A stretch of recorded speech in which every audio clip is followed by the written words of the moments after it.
이게 우선순위를 잘 알아야 돼요. 하나님은 참된 동행을 원하시지 예배를 원하는 게 아니에요. 예배는 참된 동행의 결과이기 때문에 참된 동행이 되면 자연스럽게 신령과 진정으로 드려드리는 예배가 우리를 통해서 올려드리는 거예요. 그래서 우리 크리스찬들은요, 이 참된 동행이 무엇인지 깊이 생각을 해야 된다라는 거예요. 하나님과 동행한다는 것이 무엇인지 제대로 알고 신앙생활을 하지 못하면 우리 신앙생활은 헛될 수 있다라는 겁니다. 그렇다면 이렇게 하나님과 하나 되고 늘 동행하는 삶은 어떻게 살 수 있느냐라는 거예요. 많은 목회자님들이 이렇게 얘기를 해요. 공통적으로 얘기하는 거니까 맞는 얘기예요. 예수님께 우리의 눈을 24시간 집중해야 된다라고 얘기하는 거예요. 1시간 예배 나왔을 때만 동행하는 게 아니라 24시간 주님하고 동행해야 되는 거예요. 히브리서 12장 2절은 말합니다. 믿음의 주여 또 온전하게 하시는 인 예수를 바라보자. 예수를 바라보자. 즉 이 말씀은 우리의 눈을 예수님께 픽스, 고정시켜라 라는 겁니다. 사실 우리 크리스찬들은요, 주님을 늘 바라보고 주님과 동행하는 삶을 살아가게 되면 변화가 일어나요. 그 변화가 안 일어나면 이거는 참된 크리스찬으로 born again, 다시 거듭난 크리스찬이 아닌 거예요. 우리 속에 정말로 이런 변화가 일어나는지 우리가 정말로 점검해 봐야 되는 거예요. 우리 크리스찬들이 예수님께 우리의 눈을 고정하고 주님과 동행하는 삶을 살게 되면 이런 변화가 일어납니다. 첫 번째, 주님께서는 항상 나를 보호하고 계신다는 걸 깨닫게 되는 변화가 일어나요. 주님께 눈을 고정시키지 못하면 주님이 나를 보호하고 계신다는 게 느껴지지가 않아요. 그런데 주님께 우리의 눈을 고정시키면 주님은 항상 내 곁에 계시는구나, 나를 인도하시고 나를 보호하고 계시는구나 라는 것을 깨닫기 시작합니다. 그래서 늘 주님과 동행한 다윗의 시편을 보면 여호와는 나의 구원이시요 나의 도움이시요 방패시요 산성이시요 반석이시요 요새시요 피난처시요 힘이요 구원의 뿌리시요, 이런 주님이 나를 보호하시고 구원하신다는 이런 표현들 자주 등장하게 된다라는 겁니다. 둘째로요, 주님과 늘 동행하는 사람은 주님을 사랑하게 돼요. 사실 사람을 비롯해서요, 모든 생명체는 그들이 늘 함께하는 대상을 점점 사랑하게 돼요. 그래서 우리와 애완동물이 늘 함께하면 우리는 애완동물을 너무 사랑하고요, 아끼게 되잖아요. 애완동물도 우리를 잘 따르고요. 이처럼 주님과 함께 늘 시간을 나누고 교제를 나누게 되면 자연스럽게 주님을 사랑하게 되는 것이다 라는 겁니다. 물론 주님은요, 우리를 더 사랑해 주세요. 그러므로 주님과 늘 교제하며 동행해야 우리가 주님을 사랑하게 되는 거예요. 절대로 주님과 동행하지 않고 주님을 사랑할 수 없다는 거예요.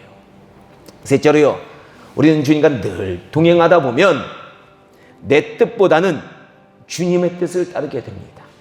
즉 우리가 주님과 동행하게 되면 우리는 주님과 늘 기도와 말씀으로 대화하기 때문에 우리의 모든 행동이나 결정을 주님과 자연스럽게 나누게 됩니다. 그러면 우리 주님께서는요, 우리에게 분명히 주님의 뜻을 보여주신다는 거예요. 근데 참 오묘한 게 뭐냐 하면, 주님의 뜻을 따르면 당장은 내가 손해보는 것 같고 어려운 길을 걷는 것 같은데 나중에는 복된 길이 찾아온다라는 겁니다.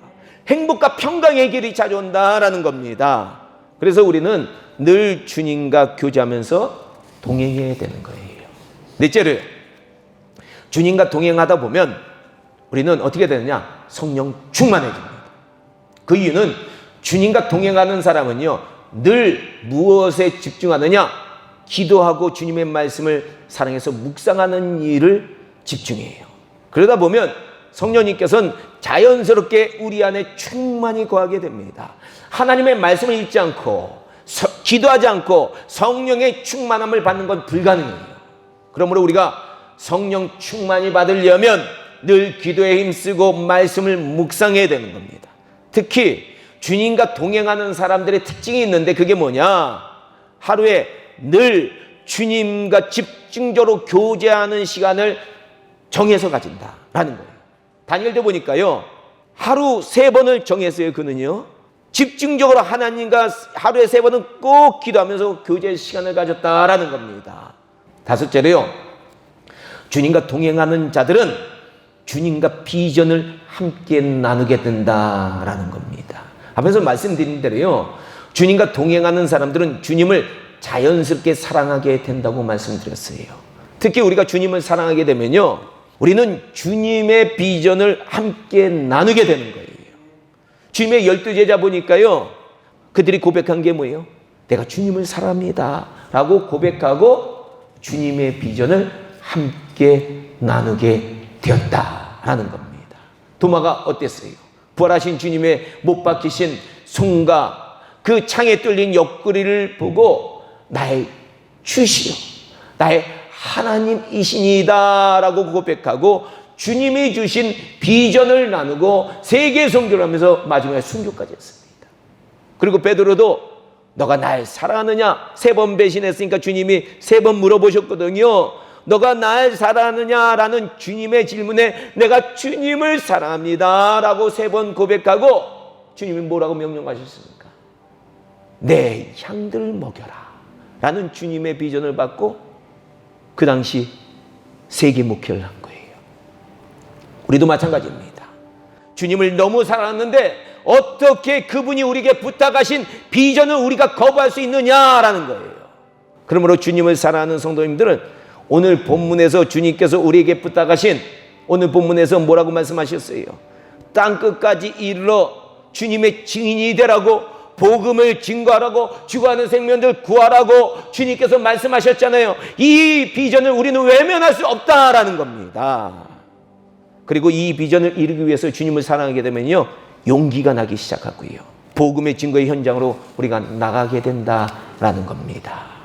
부디 우리 성민교회 성도님들은요, 모두가 오늘 본문의 말씀에서 우리에게 부탁하신 주님의 비전을 함께 나누는 증인의 삶, 이 증인의 삶을 사시기를 주님의 이름으로 축원합니다.